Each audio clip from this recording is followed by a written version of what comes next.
และวิทยุชุมชนเสียงต่ำสายห่อกระจายข่าวตามวัดตามวา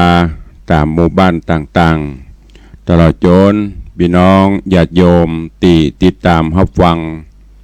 ต่างเฟซบุ๊กเฟซไลฟ์ต่างเว็บไซต์อินเทอร์เน็ตต่างๆตีต่างครูบาอาจารย์พระเจ้าประสงค์องค์เนนตลอดจนญาติธรรมตีฟังต่างเฟซบุ๊กก็ได้กดแชร์กดไลค์เผยแพร่นำธรรมคำสอนสู่ญาติโยมสู่เพื่อนให้ได้ฟังเสียงธรรมะโดยทั่วกันรายการนี้ดำเนินโดยอาตมาภาพพระครูวิสิตศรีลาภรณ์เจ้าคณะตำบลป่าแดดเจ้าอาวาสวัดวังสิงห์คำตำบลป่าแดดอำเภอเมืองจังหวัดเชียงใหม่เป็นผู้ดำเนินรายการนำธรรมะแบบพื้นเมืองเหนือสารธรรมคำสอนตามธรรมข้าวธรรมเมืองมาเทศนาให้ญาติโยมทั้งหลายได้รับฟังกันปากันวันนี้ก็เป็นวันพระวันศีลวันเวลาโป้นไปผ่านไปโดยความรวดเร็วเผลอแป๊บเดียวกำเดียวกับวันพระกำเดียวกับวันศีลกำเดียวกับวันเสาร์วันติดวันหยุดวันนี้วันพระวันศีลตามปกติทุกวันพระต่างรายการก็จะได้นำปาญาติโยมสาธุชนทุกท่านได้ไหว้พระได้สมาทานศีลแล้วก็จะได้ฟังน้ำฟังธรรมเป็นลำดับไปขอเจริญปอนญาติโยมพุทธศาสนิกชนเฮาเจ้าข้าทั้งหลายกูคนเนกลั่นจิตหื้อใสกลั่นใจหื้อสะอาดวันพระวันศีลวันนี้ไหว้พระนบธรรมพร้อมกันณโอกาสบัดนี้ อิมินาสการเรนะพุทธังอภิปูชยามะอิมินาสการเรนะธัมมังอภิปูชยามะอิมินาสการเรนะสังฆังอภิปูชยามะอะระหังสัมมาสัมพุทโธภควาพุทธังภควันตังอภิวาเทมิสวากขาโตภควตาธัมโมธัมมังนะมัสสามิ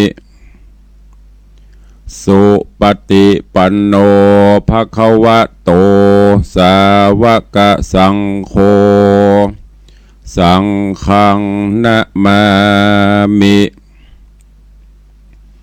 หันธรรมยังพุทธัสสะภควโตบุพพาคณมกาลังกะโรมะเสนะโมตัสสะภะคะวะโตอะระหะโตสัมมาสัมพุทธัสสะนะโมตัสสะภะคะวะโตอะระหะโตสัมมาสัมพุทธัสสะนะโมตัสสะภะคะวะโตอะระหะโตสัมมาสัมพุทธัสสะอิติปิโสภะคะวะอะระหังสัมมาสัมพุทโธวิชชาจารณะสัมปันโนสุขโตโลกวิทูอนุตตโรปุริสะธัมมัสสารถิสัทธาเทวมนุษย์สานังพุทโธภควาติสวากขาโตภควตาธัมโมสันทิฏฐิโกอากาลิโกเอหิปัสสิโกโอ ปนะยิโกปัจจตังเวทิตาโปวินยูหิติ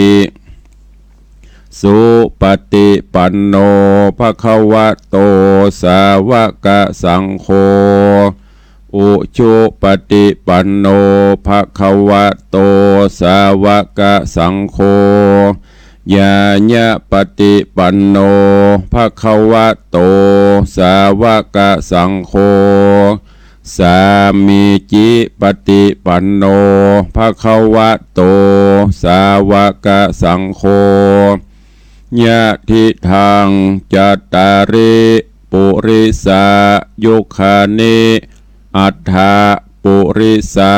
ปุคลาเอสะภควโตสาวกสังโฆอาหุนยโยปาหุนยโยทักขินยโยอัญชลิกาลนิโยอนุตตรังปุญญเขตังโลกัสสาติ ได้ไหวพระได้นบธรรมแล้วตอนนี้ไปตั้งจิตกลั่นใจสมทานหับศีลเนอนะโมตัสสะภะคะวะโตอะระหะโตสัมมาสัมพุทธัสสะนะโมตัสสะภะคะวะโตอะระหะโตสัมมาสัมพุทธัสสะนะโมตัสสะภะคะวะโตอะระหะโตสัมมาสัมพุทธัสสะพุทธังสรณังคัจฉามิธัมมังสรณังคัจฉามิสังฆังสรณังคัจฉามิตุติยัมปิพุทธังสรณังคัจฉามิตุติยัมปิธัมมังสรณังคัจฉามิตุติยัมปิสังฆังสรณังคัจฉามิตติยัมปิพุทธังสรณังคัจฉามิตติยัมปิธัมมังสรณังคัจฉามิตติยัมปิสังฆังสรณังคัจฉามิปานาติปาตาเวระมณีสิกขาปะตังสมาติญามิอะตินนาตานาเวระมณีสิกขาปะตังสมาติญามิกาเมสุมิจฉาจาราเวระมณีสิกขาปะตังสมาติญามิโมสาวาตาเวระมณีสิกขาปะตังสมาติญามิสุราเมรยะมัชฌะปมาทัฏฐานาเวระมณีสิกขาปะตังสมาติญามิอิมานิปัญจสิกขาปทานิสีเลนะสุขติงยันติสีเลนะโภคสัมปตาสีเลนะนิพุติงยันติตัสสมาสีลังวิโสทะเยได้ไหว้พระได้สมาทานศีลเป็นที่เรียบร้อยวันนี้วันพระวันศีลญาติโยมศรัทธาบางท่านก็ไปวัดไปวาไปใส่บาตรหยัดปกไป ปฏิบัติธรรมทานศีลเจริญเมตตาภาวนาตามภาระหน้าที่ของชาวพุทธบางท่านไปบ่ได้ก็อยู่บ้านฟังน้ำฟังธรรมอยู่บ้านปฏิบัติธรรมก็ได้บุญได้กุศลจากอยู่ที่ไหนๆถ้าจิตใจเฮาเป็นศีลเป็นธรรมก็จะมีความสุขกายสุขใจเพราะฉะนั้นวันนี้วันพระวันศีลอย่างที่ตุลุงเคยประชาสัมพันธ์เคยบอกกับญาติโยมศรัทธาทุกท่านว่าทุกวันพระวันศีลเฮาเป็นชาวพุทธถ้าเป็นไปได้ก็น้อมเอิญเชิญชวนร่วมกันในบ้านในจองก็ทุกวันพระวันศีลก็ให้เตรียมขันข้าวตอกดอกไม้ธูปเทียนเพื่อเตรียมไว้พระนบธรรมที่บ้านที่จองเฮาถ้าบ่ได้ไปวัดถ้าไปวัดก็ไปใส่ขันดอกขันดวงตีบลูกหลานก็จะได้สังเกตได้หูได้จดจำที่สำคัญอันหนึ่งก็คือ จิตใจเฮาก็เบิกบานแจ่มใสอันเนี้ยที่ตุลุงได้รณรงค์ได้ประกาศเชิญชวนญาติโยมพุทธศาสนิกชนเฮาจะไปคิดว่าอายเฮเปิ้นส่วนที่ดีอายก็ควรจะอายส่วนที่บ่อายก็จะไปอายมันการปฏิบัติคุณงามความดีจะไปอายดีกว่าหัวงอกส่วนบุญหัวขาวส่วนบุญไปนั่งวงพายวงไฮโลไปนั่งโจรไก่ไปนั่งเล่นม้าอันนี้ละนิ่งจะน่าอายพอสังขารตัวเก่าเฮาแทนที่จะเข้าวัดเข้าวาอันเนี้ยที่ตุลุงได้รณรงค์เดี๋ยวขนาด บอกเตือนทุกวันพระวันศีล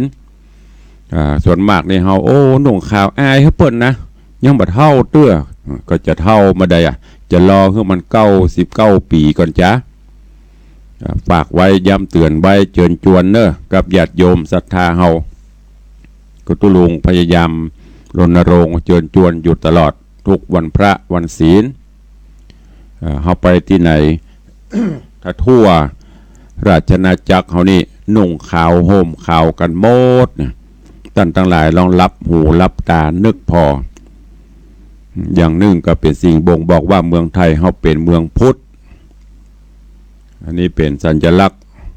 สีขาวเป็นสีอันบริสุทธิ์จิตใจเบิกบานร่างกายสดใสก็จะเป็นพระบุญเนอขอน้อมเอิญเชิญชวนและก็ร่วมมือขอความร่วมไม้ร่วมมือกับญาติธรรมญาติโยมทั้งหลายเฮาและถ้าบ่มีภารกิจกิจการงานใดติดขัดก็ควรจะไปวัดไปวาการไปวัดไปวาก็เช่นเดียวกันก็เป็นการไปนึ่งที่เฮาหันได้ประโยชน์ก็คือได้ไปไหว้พระนบธรรมอารมณ์ของเฮาทั้งหลายระหว่างอยู่บ้านกับระหว่างไปวัดมันจะแตกต่างกัน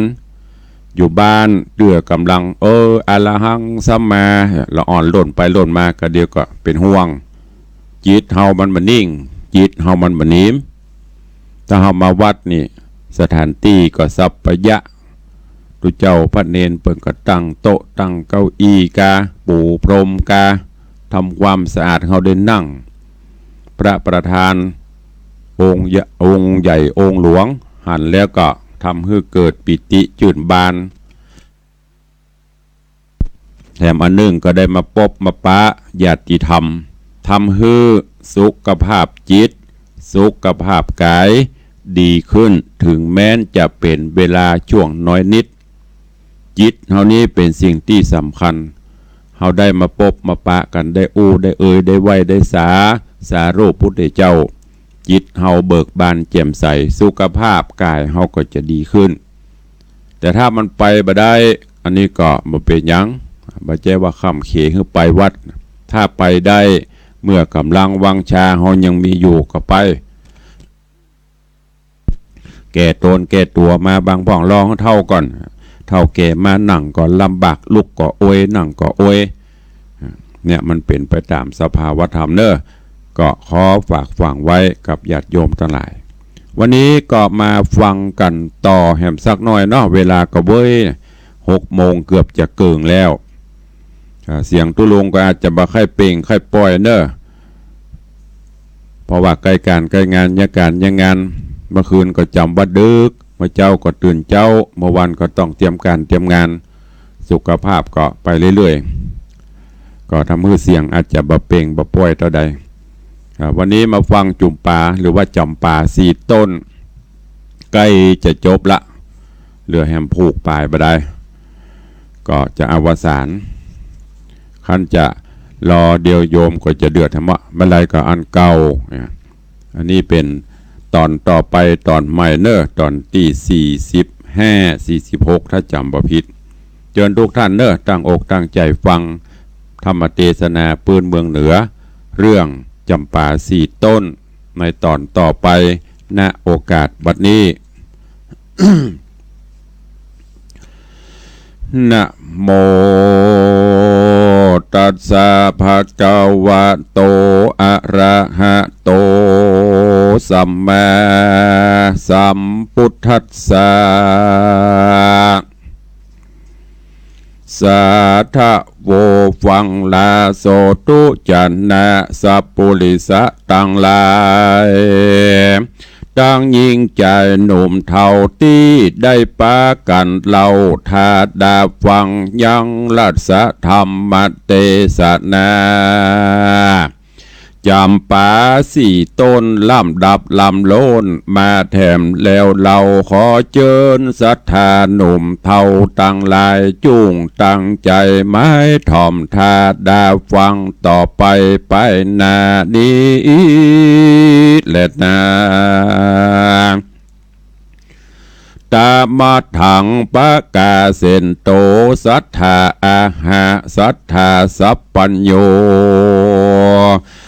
ยอดซอยหานบาทถอยบาลีโบสหลังมีไปแจงพระจริงแสงเทศนาว่าโสละจาตุทะมานะโสดังนี้เป็นตนภิกขเวดุราภิกขุทรงตนทะลงสินใส่บ่อเศร้าทุกค่ำเจ้าปั้มเป่งธรรมส่วนเจ้าหอคำจากขินราชหายไม่มาดมองขี่หันเหตุว่าหันสะหลีลูกเต่ามาอยู่เฝ้ากองตาโสมนัสสาจืนจ้อยจิ่งกล่าวถอยกำไปถามสายใจลูกเต่าวัดดูราลูกนอดเนาบุญเรืองปังเจ้าเมืองน้อยใหญ่ตายเสียงไข่ปลาเหลือแต่ที่ดากลิ่นกูลีซ่อนอยู่ในกองตามกำป่าตามกำปองบอกเล่าแห่งปู่เท่าโหราจารย์บุญหลังปานมาลอดฮือเต้ายอดจุลนีหลงดงรีเถื่อนทองมาลอดห้องเวียงใจน้ำสายใจลูกเต่าไปเป็นเก้าเตวีได้อยู่ดีข้ามเจ้าหรือตุกโศกเศร้าสันใดจุงจะใครกล่าวจี้ฮือแจ้งทีตามมีนางสมสลียอดซอยก็ตันถอยไข่จาลำดับมาแต่ก็เอาตราบต่อเต้าถึงปลายโดยปาลิใหญ่หลายแหล่ฮือสองพ่อแม่ใส่ใจได้หันใส่แจ้งทีสูดเสียงตี้สังกาก็มีหันแหละนะการตาวันค่ำลาลงลับป่าดงดอนเต้าโพธรจักขินราชและนางพาและนางนาฏเทวีก็สำลันดียังจอดในภาศาสยอดเจียงคานพร้อมตั้งเลนหลานลูกเต่าและเต้าเจ้าเคยเมืองต่างหายเครื่องโศกฮ้อนอันมีก่อนเมินมาต่างก็เจียนจ้าต่อถอยมีบทน้อยหลายประการ นอโปธิญาณยอดดาดหน่อยนาดก็ฮืออัมมาดโยธาต่างภาษาต่างหมู่ม่วนเล่นอยู่จอมกันเสียงเนื้องนันมีกองสะนันห้องทรณีการไร้ตรีเสียงแล้วเต้าตนแก้วจักขินะราชาก็นำทิดาหนอดเนาตังเต้าเจ้าเคยเมืองหลานบุญเรืองยอดซอยเล่นหลานอ่อนน้อยส่องสะลีตังเตวีหลานไปหูน้อยใหญ่นำนาตังโยธาในนอกหมายหน้าออบอาปอกเวียงใจรีปนไหลจอมกว่าพอเป็นตาเป็นสายมีหลวงลายนักแก่นับบ่แปสุดตายามตาวันดาตกทอดจริงไปรอดบุรีเต้าผู้มีจักขินราชก็ฮืออ้ำมาเตรียมใจตีกองใจเป่าห้องไปตัวห้องปาลาฮือประจามวลหมู่มวลเล่นอยู่7 วันก็มีหันแหละนาสาเปนกระวาสิโนอันว่าเจ้าเมืองตัวดาวฟังเสียงปกเป่ากองใจเขามีใจจื่นสู่ไหลหลังลูกมาปานม่วนเล่นกันจุสิ่งมหรสพยิ่งปันปวงเต็มขวงหลวงเต่าไทยเสียงก้องไข่แดนไก่เจ้าเมืองใจจื่นยาวจะกับเจ้าต่างดาวไกลตาจุมยักขาต่างเตศอันจบเวทติปประมนก็ทะแหล่งตนต่างคือเป็นแลดจ้างมามีเป็นราชสีเสือโครงห้องเสียงทรงนันเนืองพ้องเป็นเสือเหลืองเสือแพ้วล่าสอดแอวพันภายฮือคนยิ่งใจน้อยใหญ่ตกใจไข้จุคนและแอนสะโสโหนสะโสพอเป็นหมู่เป็นสายพ้องเป็นงูเหลื่อมลายแวดอมพ้องเป็นงูเห่าหอมยอคอยักผมงอป่าไม้เนรมิตได้หลายประการแล้วอนตรธานหายกว่าไปต่อหน้าสัปปานม่วนเล่นกันหลายหลาก7 วันหากเติงดีกาละมีมาไข่เต้ายศใหญ่จักขินราชาก็ฮือเสนาอ้อมมาดปัจจาราชยิ่งใจได้ผ่านภายไปสู่ยังที่อยู่ภัยมันก็มีหันแหละนาตาโตโอปัดลังทัดแต่นั่นไปนาบ่เนินจ้าเหิงนานโยมลูกหลานลูกเต่าตังเต้าเจ้าจุลนีก็ลาหนีก็ลาเจ้าปุรีจักขินราชนำอำมาตย์โยธารีบไกลกล้าคืนสู่ยังตีอยู่เมืองโตนก็มีหันและนาตะมัดทางปากาเซนโตสัทธาอาหาสัทธาสัพปัญโยยอดซอยหันบาทถอยบาลีบทหลังมีไปแจงพระจริงแสงเตสนาว่าสาเปลาจาโนจักขินะราชานังอปุชิตวาดังนี้เป็นตนภิกขเว ดูราภิกขุตั้งหลายอันคงขวายใครพรากหือพ้นจากสงสารส่วนเหลนหลานลูกเต่าอันมาอยู่เฝ้าเอาใจกับเจ้าห่อใจจักขินราชในภาษาทห่อจาน15 วันควายจอดก็เกิดรอดไปหลังจริงลายังเต้าเจ้าต้นเป็นเก้าตาในคือเต้าบุญภัยจักขินราชและนางนาฏจญาแล้วนำโยธาหนุ่มเทาปีกปอกเต้าเมืองโตนหลอแต่นอตัดสปนหนุ่มเนาอยู่กับเต้าเจ้าปุรี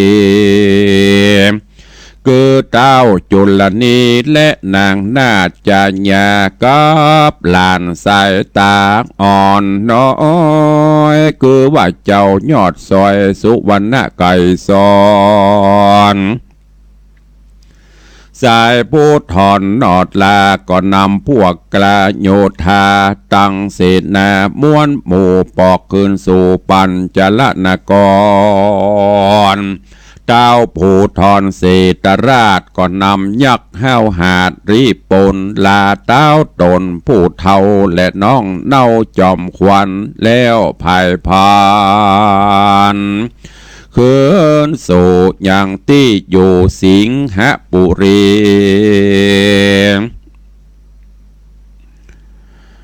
สิงหบุรีเต้าภูมิปิตราชเตจะอาจเจงสากอดนำยักษ์ขาหนุ่มเท่าปิกปอกเต่าโกติยะกวนกรเจ้าผู้ถอนสุวรรณราชก็นำอมาตย์โยธาสั่งอำลาเมียนแล้วก็กลาดเกลี้ยวละนีไปสู่ปุรีเต้าไทยคือเมืองใหญ่จำปาส่วนยักษ์ขาผู้เท่าอันเป็นเก้าคนในก็เร็วไวบ่จ้าพร้อมพวกกลาโยธานำเจ้าบุญนาอัสราชสะยองขึ้นผาศาสตร์เร็วปานแล้วผายผันไว้ว่องไปสู่ห้องวังกตนกรเหลือหลอแต่ผู้ทอนบุญใหญ่หนอพระที่ใบบุญนา กับสองขายอดซอยคือนางนาดน้อยปทุมะไก่สอนและสายสมอนนอดเดางามบ่อเศร้าอาสะมาลาอันเป็นจาญาแนบข้างอยู่ห่วมข้างสะเวยสีในจักขินบุรีเมืองใหญ่ฮือไพร่ไตเจยบานก็มีหันและนาตีนี้จากวันนาจะหลอดถึงเต้ายอดจุลนีสะเวยปุรีเมืองใหญ่กับนางนาฏไทยปทุมาและหลานสายตาอ่อนน้อยคือเจ้ายอดซอยสุวรรณไก่ซอนเจ้านกรไพรไตบ่ฮ้อนไม่เครื่องขี่เมินหลายปีขวบเข้าเต้าแก่เท่าจะลาจริงมีอาจญาโป้งขาดฮืออำมาตย์เศรษฐีกหบดีปอกกาพร้อมทวนนาประจาตั้งเศษนาหนุ่มเทามาอยู่เฝ้าลงกันแล้วปากันอภิเษกอติเรกมงโกนโยกยางโตนาดหลานน้อยคือว่าเจ้านาอาจน้อยสุวรรณไก่สอนฮือสะบวยนกรใหญ่กว้าง เป็นเจ้าจ้างแต่นต้นสืบสายวงเจื้องเจ้าตามฮีดเก่าเดิมมาฮือประจาไพร่ราชตั้งอำมาตย์คนในสุขบานใจเมื่อซ้อยบ่ตำก้อยเครื่องกาตามธรรมดาแต่ก่อนบ่ฮือผ่อนสักอันก็มีหันแหละนาโสลาจาอันว่าพญาสุวรรณไก่สอนราชอยู่ภาศาสเวย สีเป็นเจ้าปุรีแตนปูก็ตั้งอยู่ตามธรรมบ่มัวดำมืดเศร้าบ่ละฮีดเก่ากองเมืองบ่หูเครื่องโคดกล้าบ่ค้ำคาราวีปฏิบัติดีข้ามเจ้าปฏิบัติดีข้ามเจ้าตามเต้าปู่เจ้าสอนปานเป็นนิรันดร์จะใจจุมไพรไตเจยบานโจรภัยมานหายขาดจุมอุบาทหายโหนจุมลีปนหนุ่มเทาอำมาตย์เก้าคนในเจ้าเวียงใจในนอกผับดาวขอกสีมา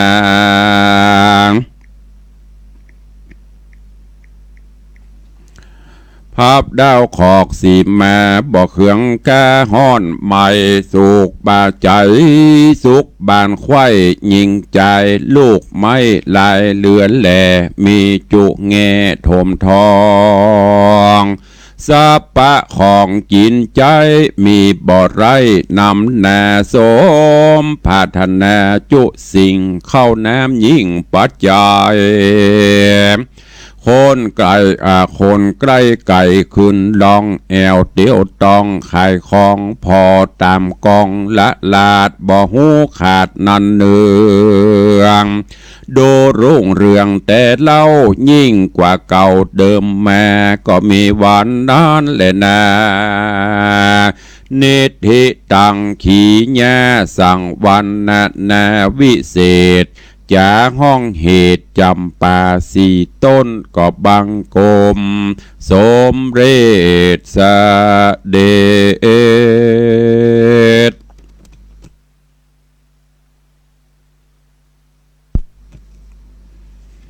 วันนี้ก็เป็นวันพระวันศีลตุลุงก็ได้มาปฏิบัติศาสนกิจเทศนาฮือญาติโยมทั้งหลายได้รับฟังกันผ่านโป้นไป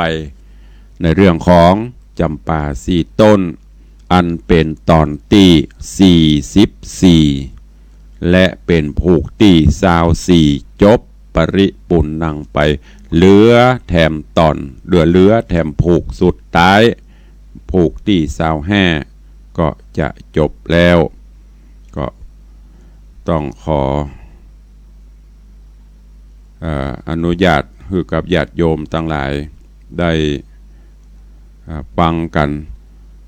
ถ้าช่วงนี้ก็ยังว่านั่นมีงานอย่างที่ตุลุงได้บอกไปก็ต้องถ้ามันบัติดงานใดๆก็คงจะอวสานหรือบ้านกับพวนแล้วปล่อยหลวง บางเจ้าก็ต้องประกาศเสียงตามสายพ่องหล่นขึ้นหล่นลงพ่องมีการงานนะอย่างที่บอกถ้าบัติดคัดบัจำเป็นแต่ก็บะขาดแต่ถ้ามันขาดหายไปพ่องก็ต้องขอสุมาอภัยกับญาติโยมต่างหลายก็จะไปลืมไก่เข้ามาถึงวันละวันนี้26ละ27 28เหลือเวลาที่จะได้เตรียมงานแหม2 วัน29ก็จะเริ่มงานละจะไปลืมมากินห่วมตันตึงโดยกัน มาหัวมาหันมาแอวในหัวในวัง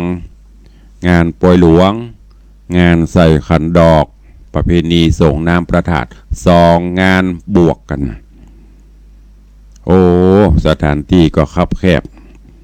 ท่านทั้งหลายมาถ้าเป็นจะได้ก็ต้องขอสู่มาเนอะที่จอดรถจอดลางที่ฮับศีลฮับปอนก็อาจจะแน่นไปหน่อยเพราะหัววัดก็นักหัววัดก็หลายศรัทธาก็หลวงหลายตัวบ้านละนาที่จะมากินห่วมตันเติงกันก็ต้องขอสุมาภัยไว้ก่อนแล้วก็ส่วนที่ญาติโยมจะให้จะหอมจะห่วมบุญกุศลกับต่างวัดเนอะโดยเฉพาะติตุลุงได้ประกาศไปเจ้านะรวมเป็นเจ้าภาพสังฆทานที่จะถวายพระเจ้าประสงค์องค์เนนถึงมวลเนี่ย160ชุดท่านใดมีเจตนาใครห่วมกินห่วมทานเนอะชุดละ 2,000 บาทอันนี้เฉพาะยอดปัจจัยนะสังฆทานตุลุงย่อมบอกว่าจะไปบวกก็ช่วยกันคนนั้นเอายอดคนนี้เอาเป็นสังฆทานชุดกลางชุดละ 1,000 บาทหับหัววัด300 บาทแล้วก็ถวายเพลพระเจ้าประสงค์รูปละ150 บาทกุเตื้อนั้นก็ขอเป็นข้าวหม้อแกงหม้อ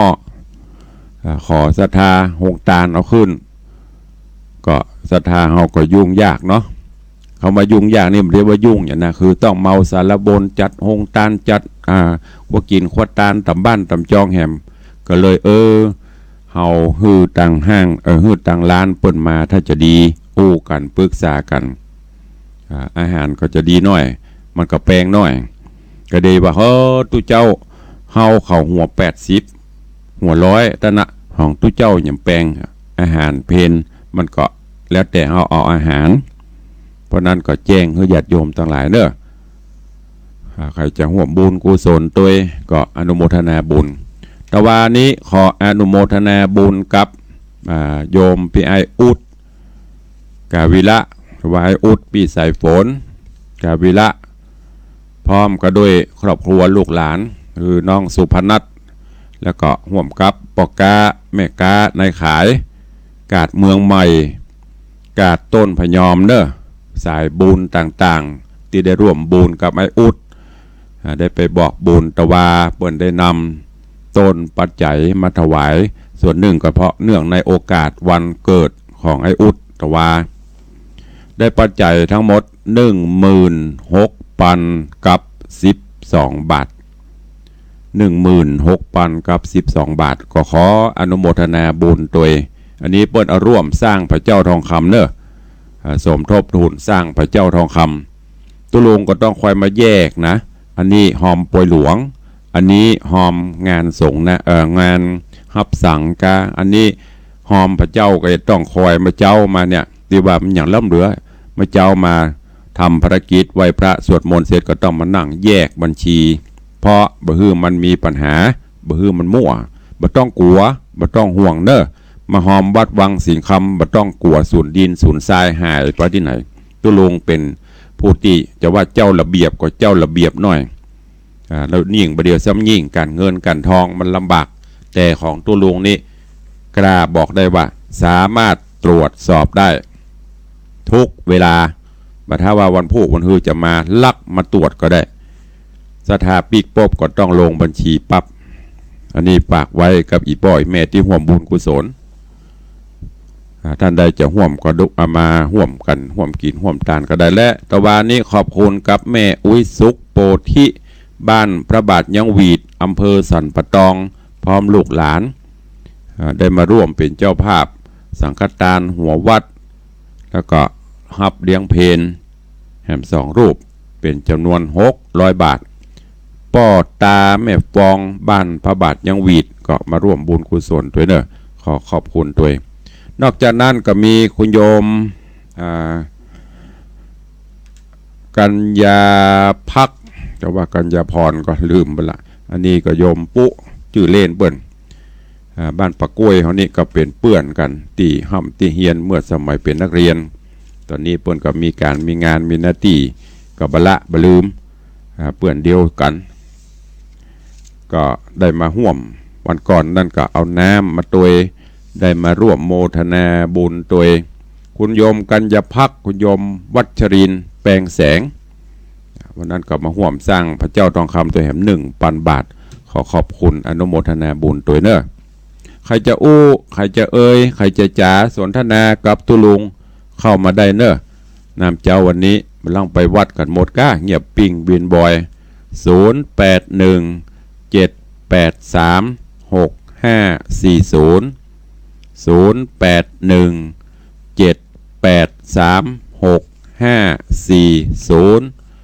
ใครจะอู้จะเอ่ยตัว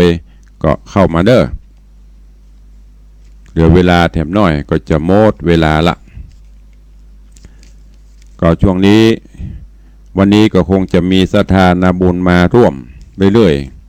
ๆบางท่านก็ถามตุลุงอยู่วัดก็อยู่แต่ว่าทำงานตัวเวลาโยมมาก็ย่างตั้งงานหล่นเข้ามานั่งรับแขกเวลาโยมปิกก็สวะละจีวรออกทำงานต่อจะเป็นจะยะ จะไปถามจะไปหันภายนี้บหารเนอะตุลุงแต่งตัวนั่งนุ่งกุมผ้าลัดอกนี่นะบหาร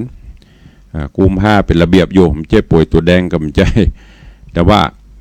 มันต้องมีภารกิจที่จะต้องทำช่วยกันออกหัวคิด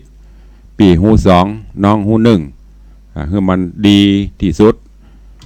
เป็นคนเจ้าระเบียบหน่อยอันไหนถ้ามันบรรทุกใจกับเราได้ฮะมะก็เลยเหนื่อยหน่อยเจริญพรเด็กหญิงบัวคำเจ้าฟังเลยเจ้าวันนี้แก่งอย่างพระเจ้าส่งเข้าวัดแก่งเจ้าเจ้าบรรลุเด้อก้านอนฟังเนาะเดินมา2 โมงวะขอบคุณนักเนอะ